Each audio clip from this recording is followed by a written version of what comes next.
Muy bien, vamos a comenzar entonces con la clase número 8, que es la anteúltima de este recorrido y que, como lo anticipamos, lo venimos anticipando, corresponde a al tema de la reflexología de Pavlov y el condicionamiento.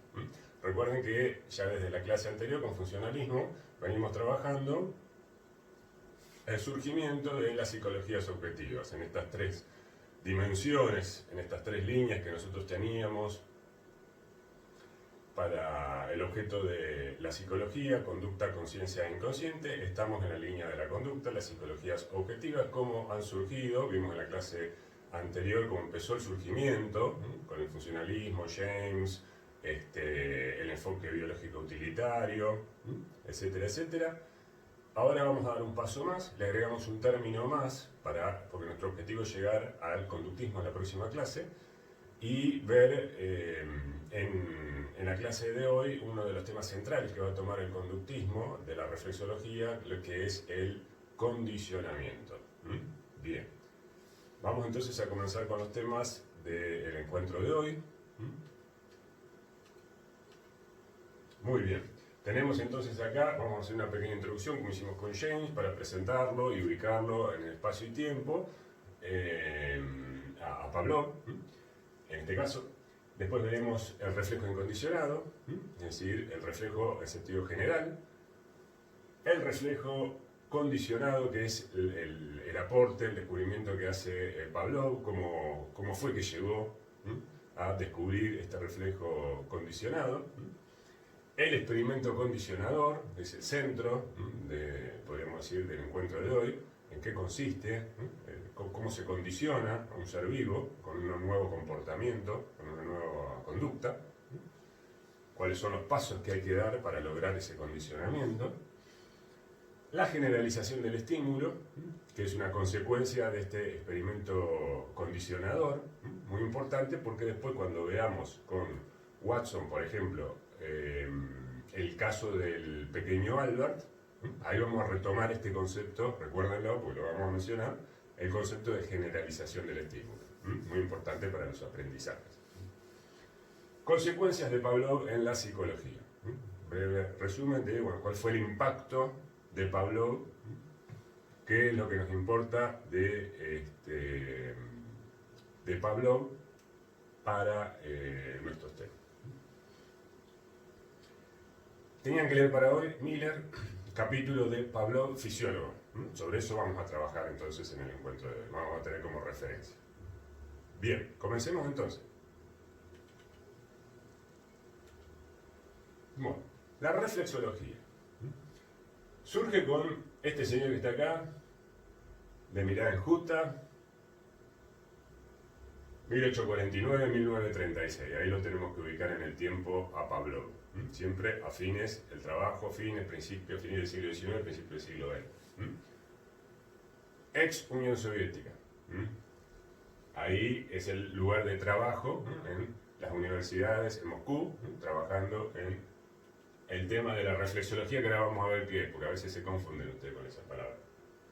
Otro de los antecedentes, junto con el funcionalismo, inmediatos del conductismo. Entonces, conductismo, antes, funcionalismo, reflexología.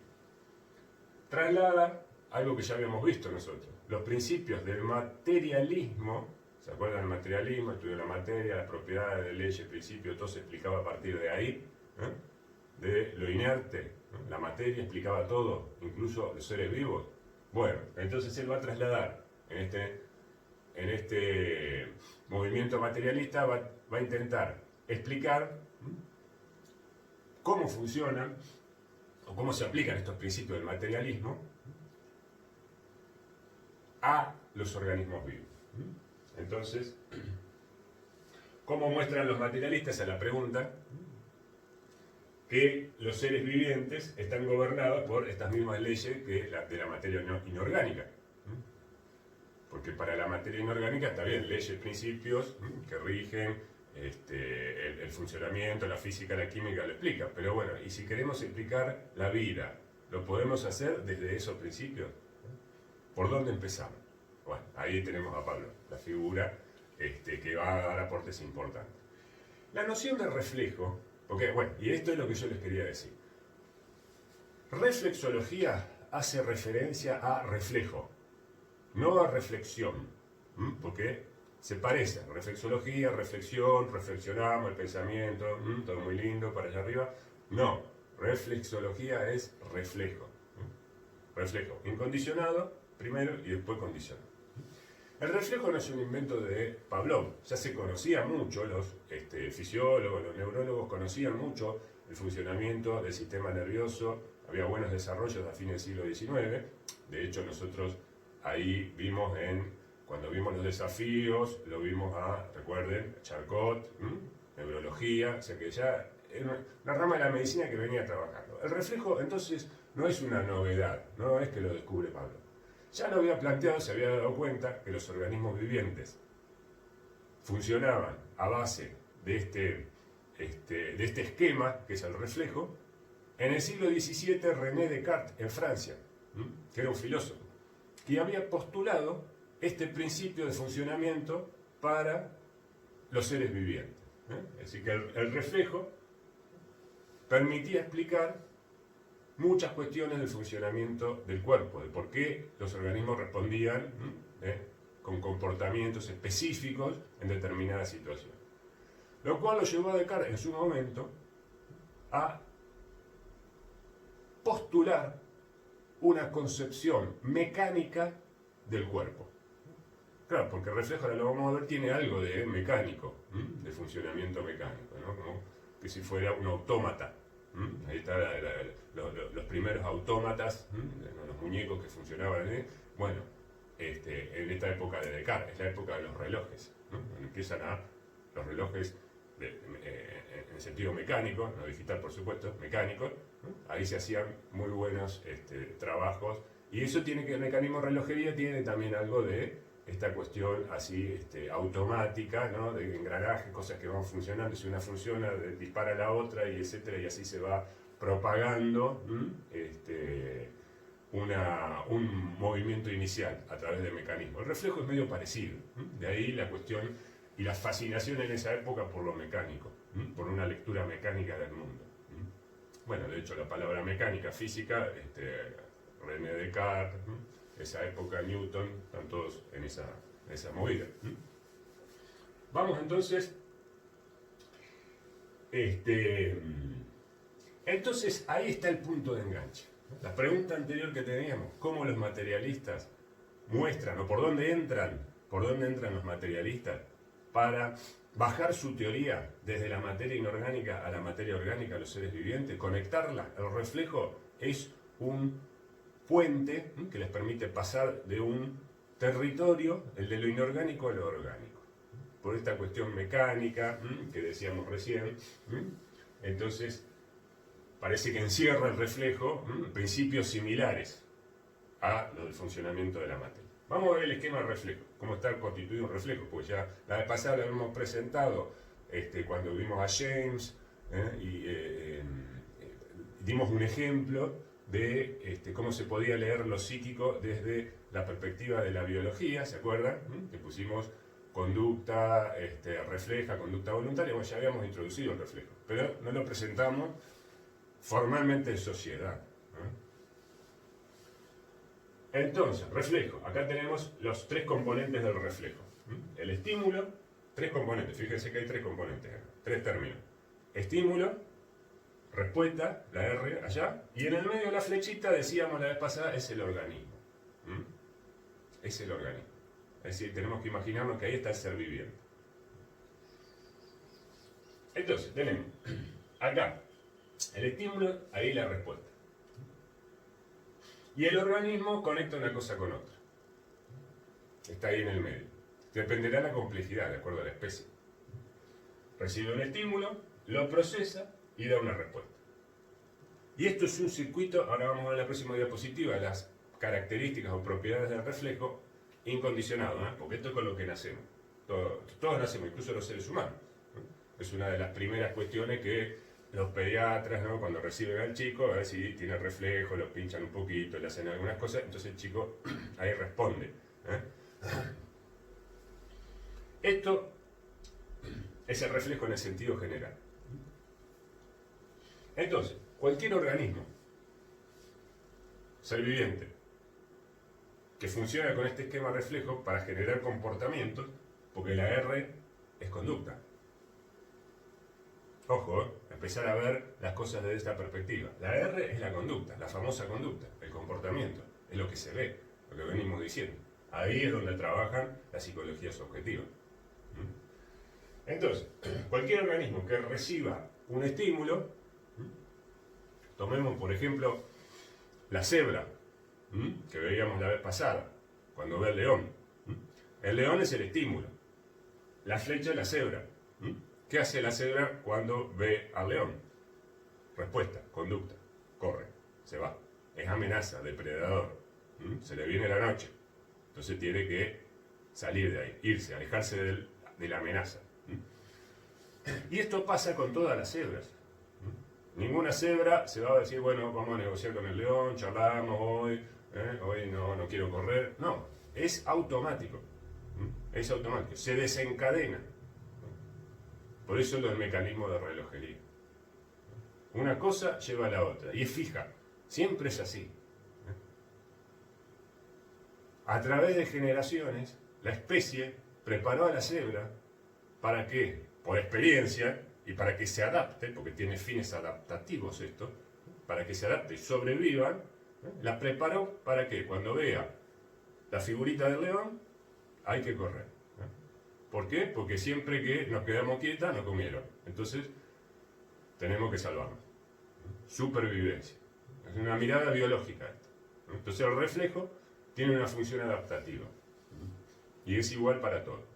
Y lo desarrolló la especie. Se lo pasa de una generación a la otra. Lo fueron perfeccionando, optimizando. Entonces, es innato. Nacen con eso. No es que lo aprenden en su vida, en su biografía. No. Nacen con eso. La naturaleza les regala eso para que empiecen a moverse por el mundo y lograr buenas adaptaciones. Por la experiencia. Por la experiencia acumulada. Entonces vamos a ver todo esto que acabo de decir sintetizado en la próxima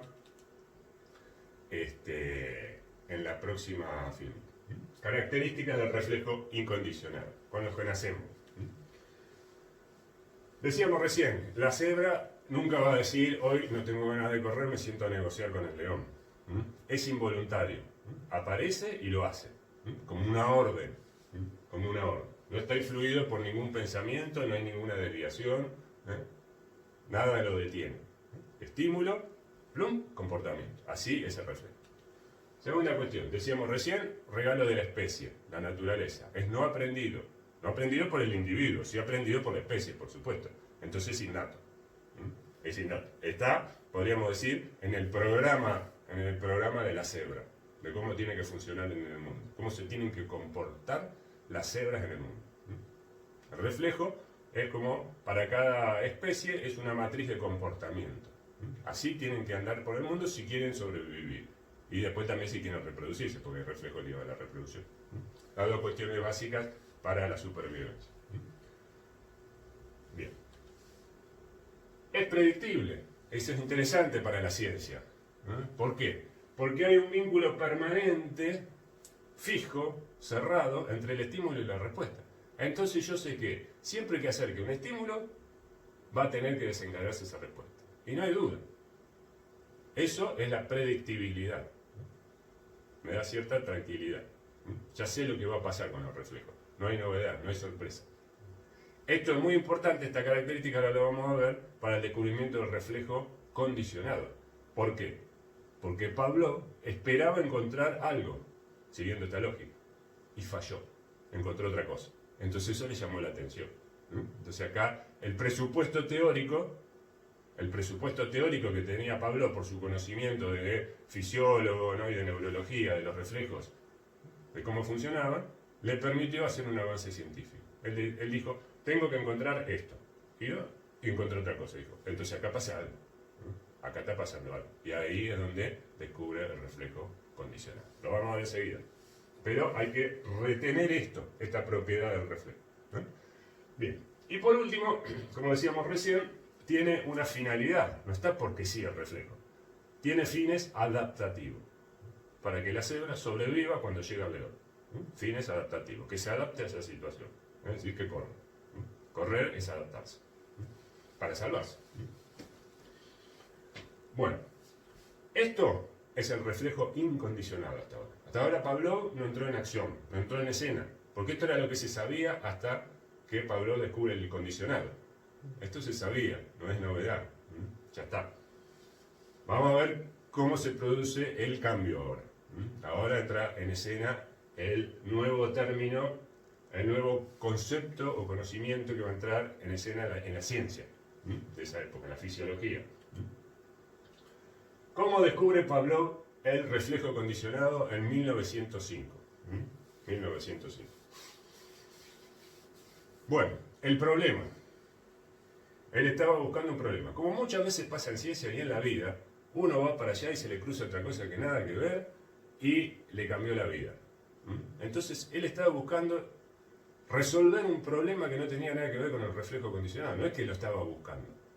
No estaba buscando algo en relación a eso. Estaba en otra cosa. Y ahí es donde le aparece algo raro que le llama la atención y se desvía y bueno, y terminó en esto. ¿Qué quería hacer él?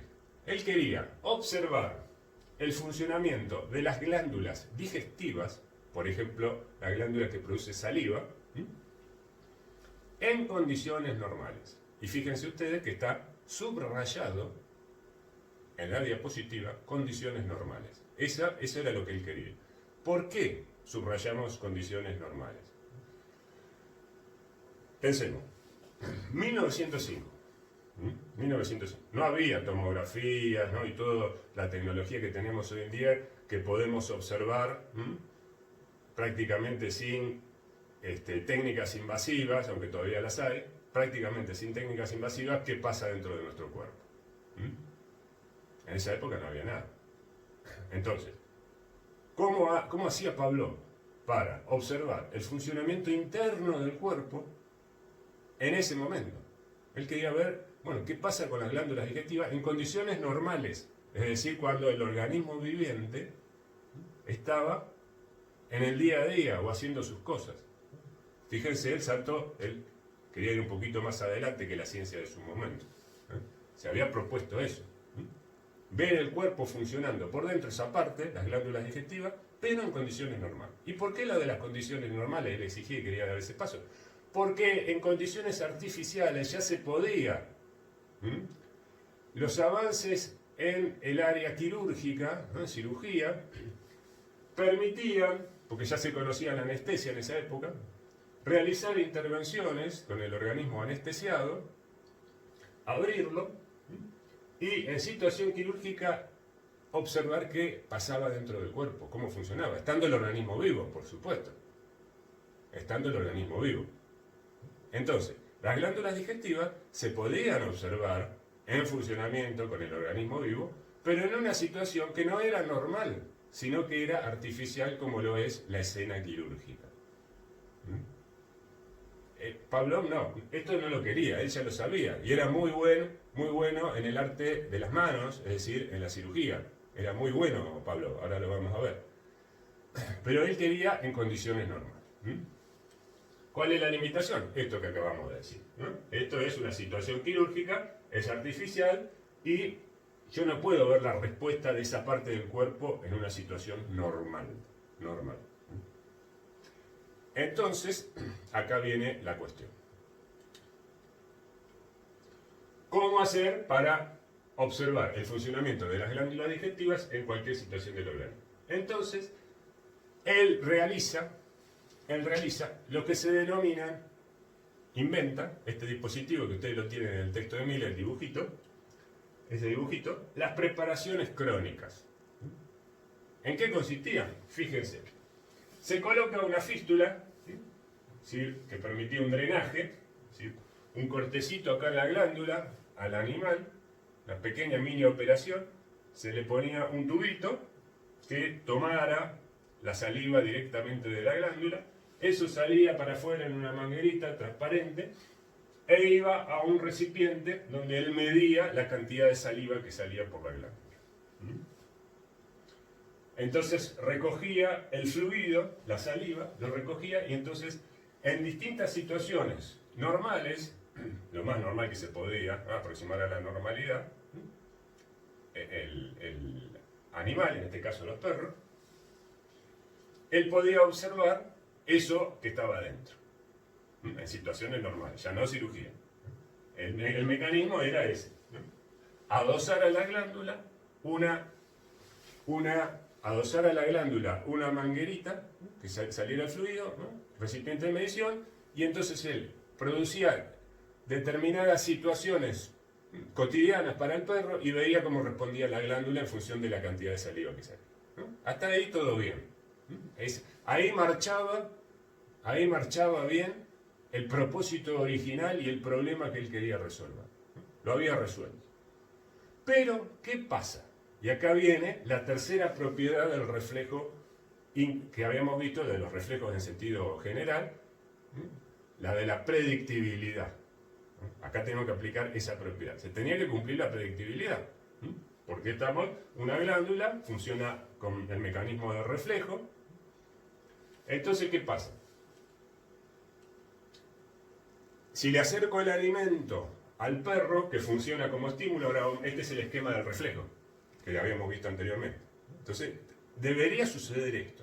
Si le acerco el alimento, que es el estímulo a un perro, ¿qué tiene que hacer un perro?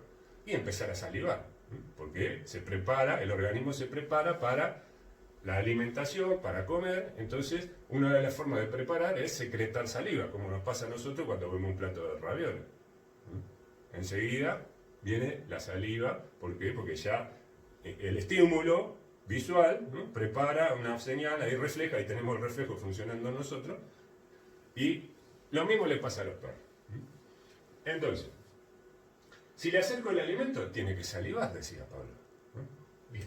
Pero ¿qué pasa? Y acá viene el corte, la situación que le llama la atención a Pablo. Las glándulas, lo que observa Pablo, es que las glándulas estas comenzaban a secretar saliva, fluidos, antes de que le presente el alimento.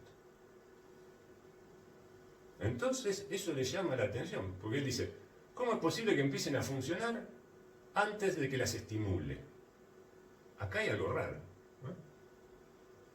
Cualquier estímulo podía ser. Por ejemplo, pasaba en el laboratorio que a determinada hora venían con un carrito que tenía rueda, que hacía ruido, y traían la comida para los perros. Traían la comida para los perros en el carrito. Entonces todos los perros, esto es lo que observo, cuando escuchaban el carrito que venía por el pasillo, ya empezaban a salivar. Entonces eso le llamó la atención a Pablo.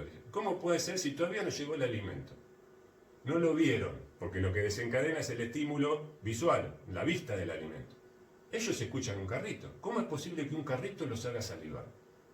No hay una preparación genética en los perros para que cuando escuchan carritos saliven. Esto viene por otro lado. Ahí ya estamos en el reflejo condicionado. No es una situación innata. Ustedes lo habrán sospechado. Es una situación aprendida. Muy bien, aprendida. Los perros, ¿qué hicieron?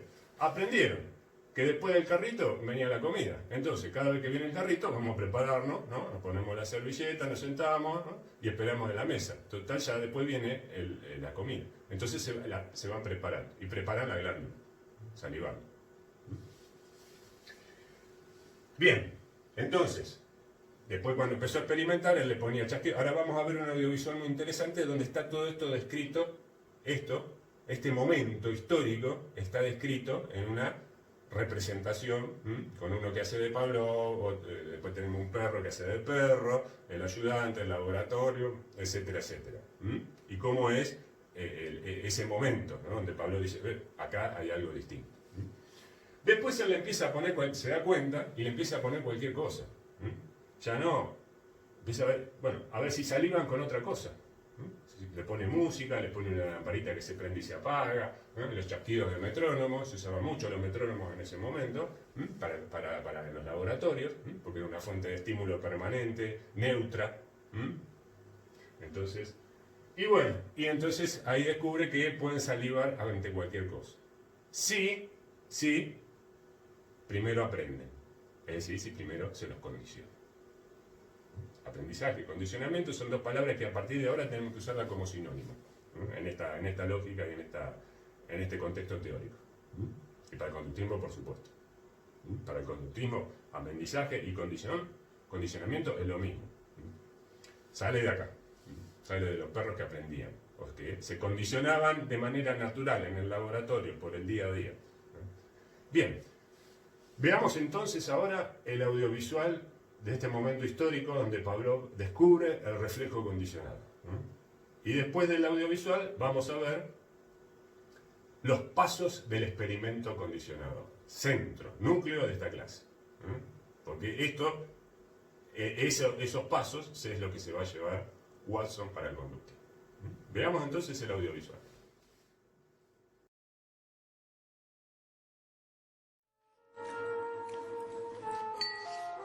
Pavlov's aim was to discover what caused saliva to flow.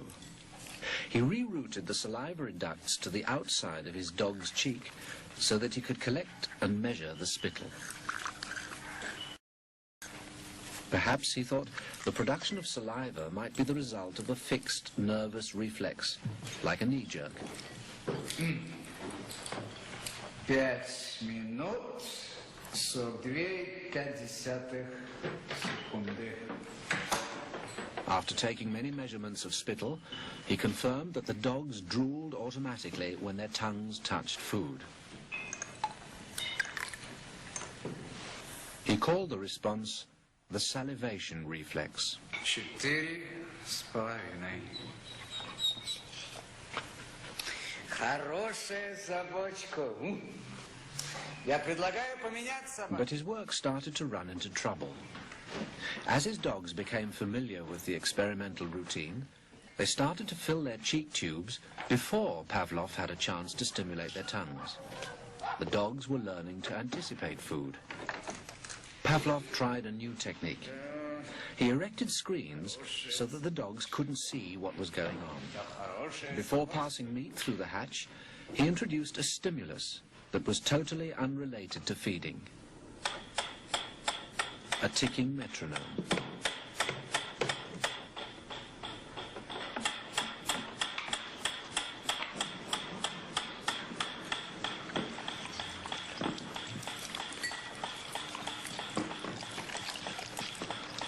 At first, the dog dripped saliva into its cheek tube only when the food appeared. But after a number of trials, the dog began to connect the ticking with the arrival of meat.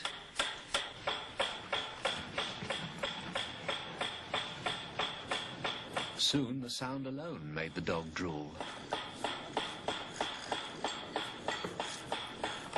Eventually, the dog salivated as much to the ticking itself as it did originally to the presentation of food. Полная. Идите сюда. Что я говорил? He called this new response the conditioned reflex. Собака.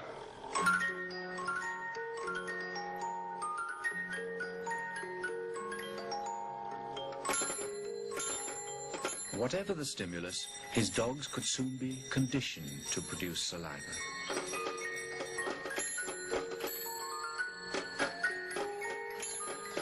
Pavlov believed that he had discovered how animals learned, even in the wild. Vamos entonces ahora, como les prometí hace un ratito, a los pasos del experimento condicionador. Es decir, cómo se condiciona un ser viviente que viene, podríamos decir, 0 kilómetros. Bueno, lo vamos a tunear. A tunear con nuevos aprendizajes. Es lo que nos pasa a todos desde que nacemos. Es así. La cultura es una máquina de condicionar. Nacemos tabula rasa, como decían los empiristas, en blanco, papel en blanco. Y la cultura empieza a escribir desde la familia, lo que nos acerca, las experiencias. Todo eso va modelando el sistema nervioso, generando nuevas conexiones, que son las conexiones de ese individuo en esa familia. Es eso. Bueno, acá se descubre el mecanismo. El mecanismo de aprendizaje. Bueno, tenemos 4 pasos. Experimento condicionador son 4 pasos. Vamos a describir uno por uno cómo hay que ir avanzando para pasar de algo que es innato, porque siempre partimos de lo innato, de lo biológico, y terminamos en algo aprendido. Fíjense ustedes el recorrido. Empezamos en la naturaleza y terminamos en la cultura. Así. Vamos a verlo. Estímulo incondicionado, ¿cuál sería? En el caso del perro, el alimento. A eso lo llamamos estímulo incondicionado. Incondicionado. El alimento es incondicionado. Más, ¿qué necesito? Los elementos que necesito para armar un experimento condicionador. La respuesta incondicionada. Es decir, parto de un reflejo incondicionado. Tengo que buscar cualquiera de los reflejos incondicionados, es decir, innato, y empiezo por ahí. Agarro ese reflejo incondicionado. De acuerdo a la conducta que yo quiera generar, por supuesto. Segundo, acá viene el término neutro, que se le acerca. Se le acerca, en este caso, si lo condiciono con chasquidos, se le acerca esto que está acá, que es el estímulo condicionado. Condicionado. Ya no incondicionado porque es lo que va a generar una nueva condición, si ustedes quieren. Es la novedad. Es lo que va, el aprendizaje. Lo que yo quiero que aprenda. Y al costado, lo que está allá arriba. El reflejo incondicionado. Entonces, 2 términos, ahora tengo 3 términos. Este es el nuevo término que aparece acá. Esto es muy interesante porque después, con las investigaciones que se hicieron en los reflejos condicionados, ese término, que ahí son chasquidos, puede ser cualquier cosa. Puede ser cualquier cosa. Dijimos, ustedes lo vieron en el audiovisual, puede ser una lamparita, música, cualquier cosa que el perro, que se le acerque al perro al lado, en el tiempo, tiene que estar medio junto en el tiempo, por supuesto, de este reflejo incondicionado, cualquier cosa que se le acerque se va a transformar en estímulo condicionado. Y cuando digo cualquier cosa, y acá viene, te van a abrir el ojo así como 2 huevos duros, cualquier cosa puede ser hasta situaciones penosas para el ser viviente. Es decir, situaciones de dolor. Pincharlo, darle una corriente eléctrica, todo eso puede terminar desencadenando saliva, no obstante. O sea que el abanico de estímulos condicionados es infinito, es una X. Uno elige ahí qué es lo que va a poner. Y no interesa si produce placer o dolor, las 2 cuestiones básicas, ¿no?, con las que se empiezan a mover en el mundo, ¿no?, los seres vivos. No interesa eso. Es ciego totalmente en ese punto. Y acá viene algo que la vez pasada yo les dije, al final, ¿se acuerdan? De la clase pasada, cuando yo dije, estábamos comentando a Mikudi, que había una pregunta, las 3 fotografías, y arriba había una pregunta, ¿qué pasa, no, si tomamos los gestos, las posturas, los movimientos, y voluntariamente los repetimos? Le dije yo, repetimos, recuerden eso. Acá viene. Repetir. Fundamental para instalar una conducta, un comportamiento nuevo, un hábito que se repita. Esto que está acá se tiene que repetir. Repetir.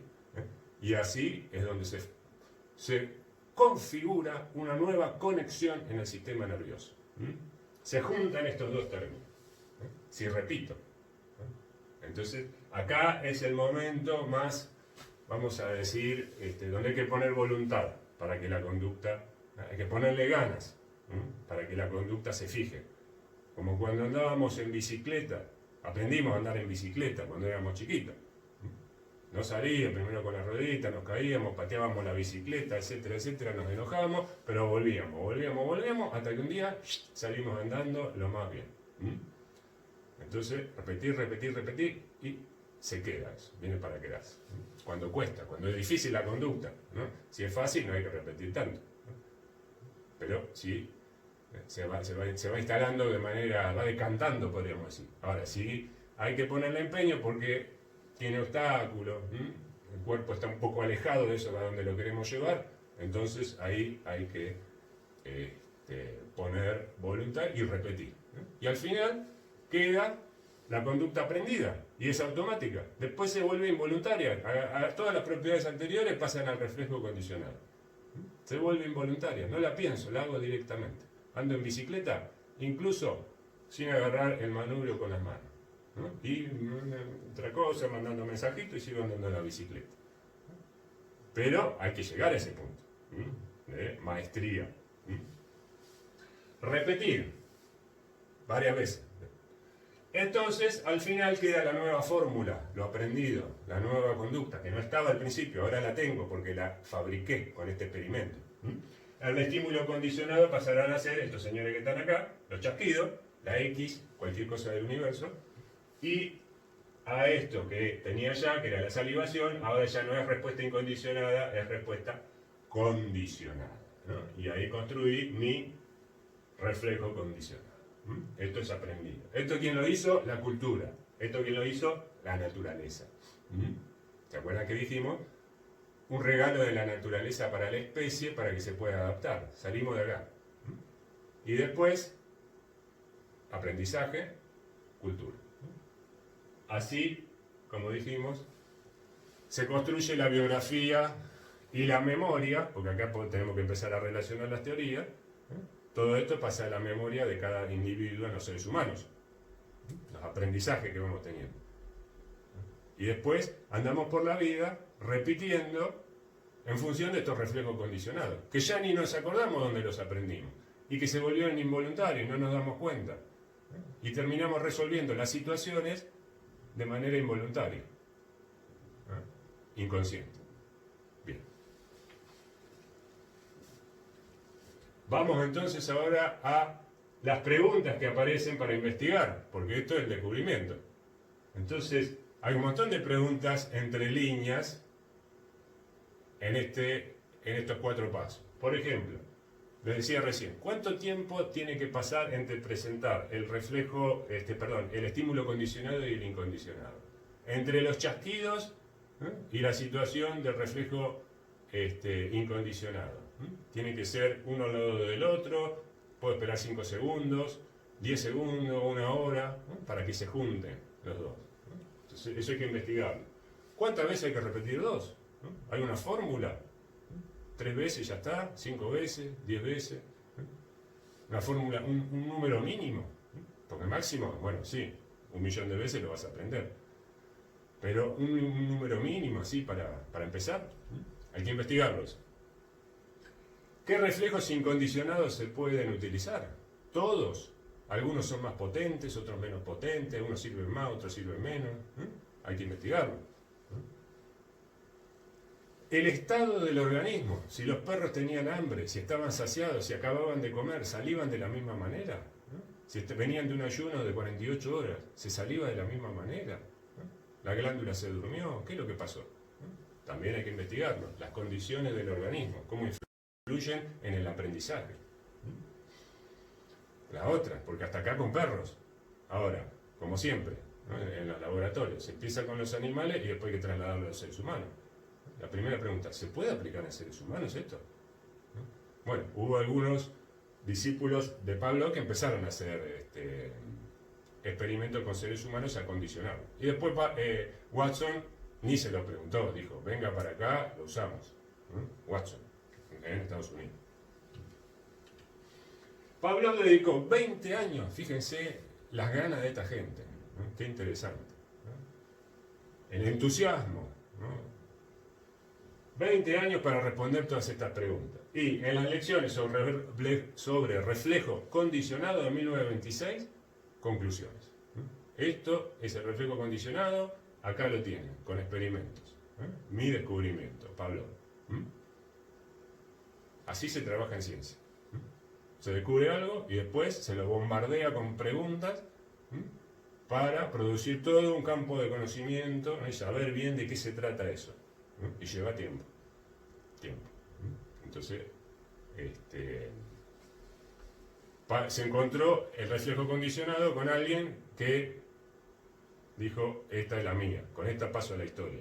Van a hablar los próximos siglos de mí se van a acordar. Y estamos hablando. Ya pasaron 120 años y hablamos de Iván Petrovich Pavlov todavía. Como hablamos de Aristóteles, como hablamos de Descartes, como hablamos de Platón. La gente que pasó a la historia. Porque hizo aportes interesantes. Lo bueno, porque también hablamos de los malos. Pero ese es otro tema. Bueno, ya vamos terminando con esto. El último tema. El último tema. La generalización del estímulo. Generalización del estímulo. Es decir, ¿cómo puedo generalizar un estímulo con el que condicioné al organismo viviente? Esto nos va a servir, ya lo dijimos, para cuando veamos el experimento en el próximo encuentro de Watson del pequeño Albert. Recuerden esta partecita, igual lo vamos a recordar. Yo se lo voy a hacer recordar. Supongamos el siguiente reflejo condicionado. Inventamos un reflejo condicionado. Le acercamos este estímulo al organismo viviente, supongamos un perro, y le mostramos un redondel rojo, y le hacemos que salive con el redondel rojo, porque dijimos que podía hacer cualquier cosa. Entonces, cuando el perro ve el redondel rojo, un cartelito, empieza a salivar. Bien. Entonces vamos a considerar ahora, y esto es muy importante para lo que es aprendizajes, estímulos semejantes al redondel rojo. Es decir, tenemos nuestro redondel rojo y acá tenemos un montón de estímulos semejantes. Es decir, comenzamos a deformar el estímulo inicial con el que condicionamos a nuestro perro.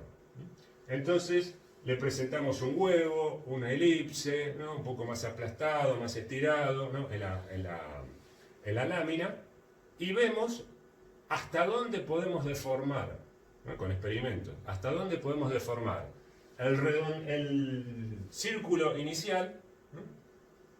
Hasta dónde lo podemos deformar de tal manera que el perro siga salivando.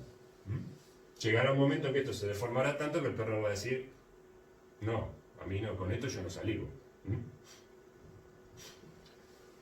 Lo mismo podría ser con un sonido, una frecuencia de sonido. Lo condiciono con eso y empiezo a modificar, ir para atrás, para adelante, para atrás con la frecuencia, subirla, bajarla y ver hasta dónde el perro saliva, hasta dónde puedo desplazar esa banda.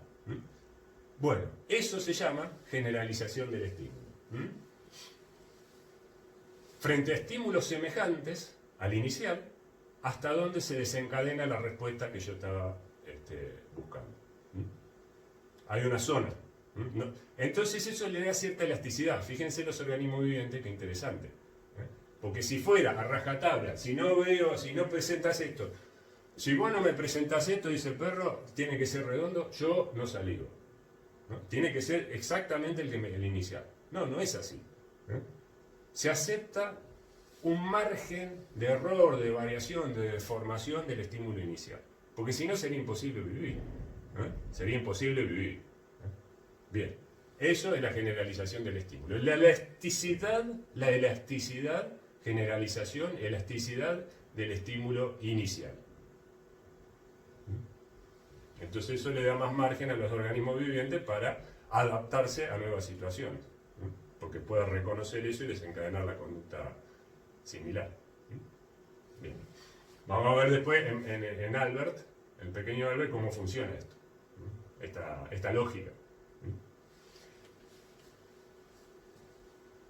Cerramos entonces ahora con una síntesis, como hacemos siempre, de Pavlov en este caso.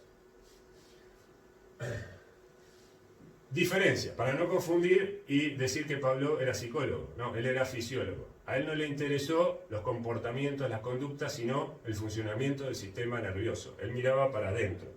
La mirada de él era para adentro, no tanto para afuera. Si bien él desde el afuera iba para el adentro, pero la terminal del viaje estaba en el interior del sistema viviente. Nunca le interesó proponer una teoría psicológica, no le interesaba la psicología. Podía existir la conciencia, la subjetividad, todo eso, pero él no era el campo de él.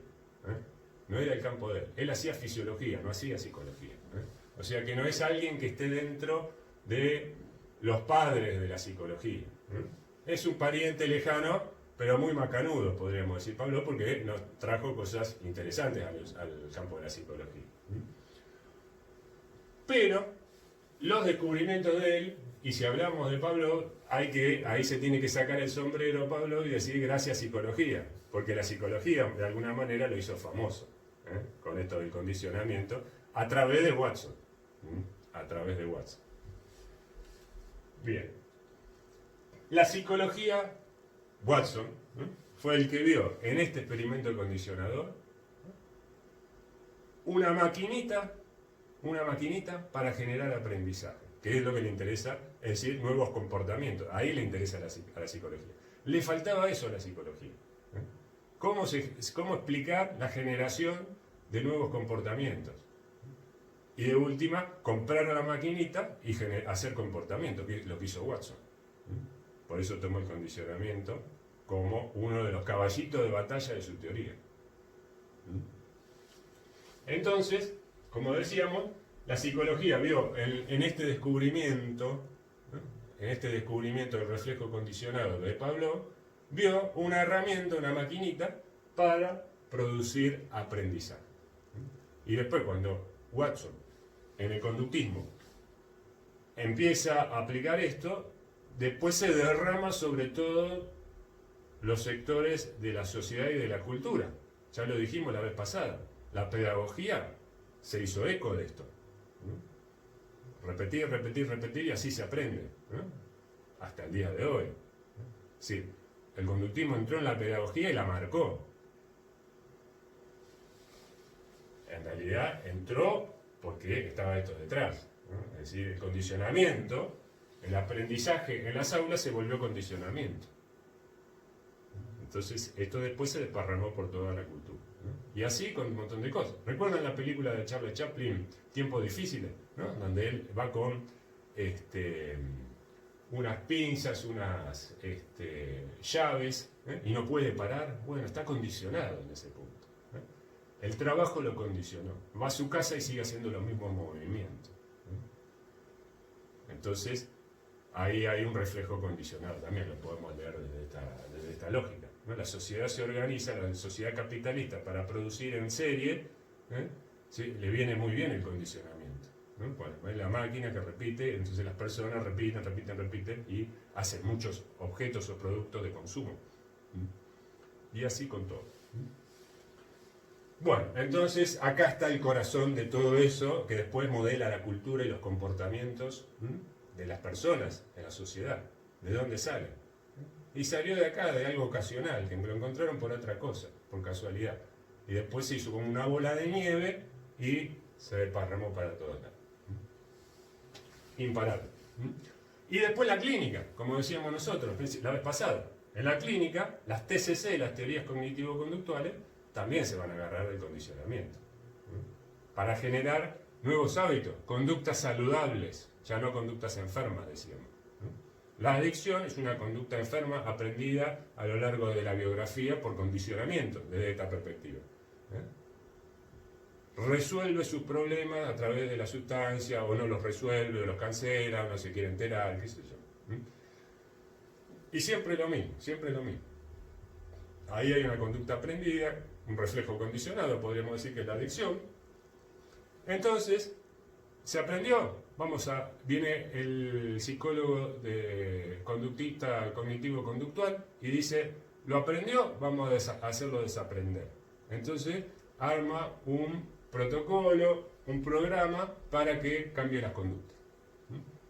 A base de repetición, de pasos, de pasitos, ¿no? Entonces, que vaya dejando una conducta patológica, enfermante, para él y para la sociedad y para el entorno, y que incorpore otra conducta que le sirva a él, que sea saludable, que, bueno, se adapte.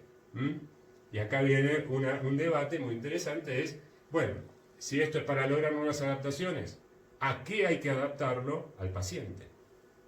Esa es la pregunta. ¿Qué le van a decir los psicoanalistas que se pelean con los de la TCC? Porque los psicoanalistas son anticondicionadores. Es el deseo del sujeto, la libertad, bueno, que vaya descubriendo su deseo y todo eso. En cambio esto le dice, no, usted tiene que hacer esto. Son más directivos. Entonces, como que borran un poco la subjetividad del paciente.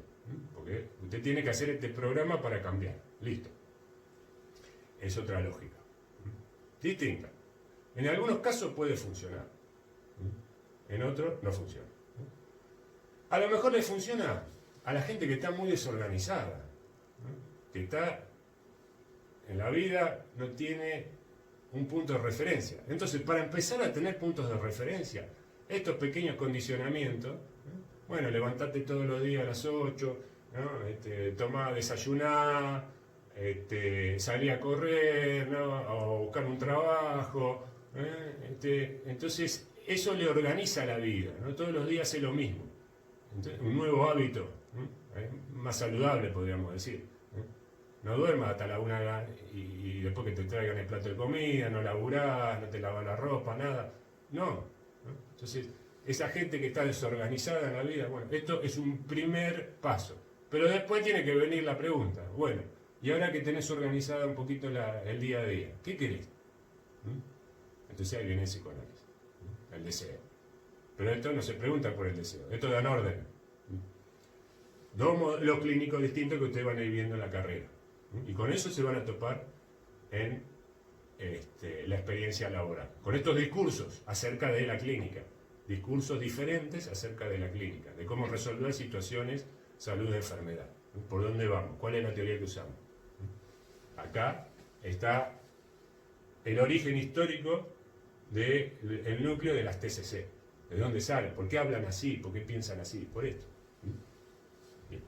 Vamos entonces a dejar preparada la última clase, las lecturas que ustedes tienen que hacer para la próxima clase, que es ya conductismo. Punto de llegada para nosotros de este breve recorrido sobre las psicologías objetivas que iniciamos la clase anterior. Texto de Heilbreder, capítulo del conductismo. Watson, ahí lo van a leer a Watson, Van a ver lo que es Watson beligerante, tirando misiles y bombas a todo, porque él se peleaba con todo. Sobre todo con los de la subjetivista, la conciencia, todos los que hablan de conciencia, él los barre. Guerra total. El conductismo, introducción de este libro que es clásico, la introducción, y el capítulo 1, donde él hace una presentación de lo que es su teoría conductista. Su teoría conductista, que es lo que pretende, etcétera, etcétera. Bien, sobre eso vamos a trabajar entonces en el último encuentro, que sería la clase 9. Bien, nos vemos entonces en el próximo audiovisual. Muchas gracias.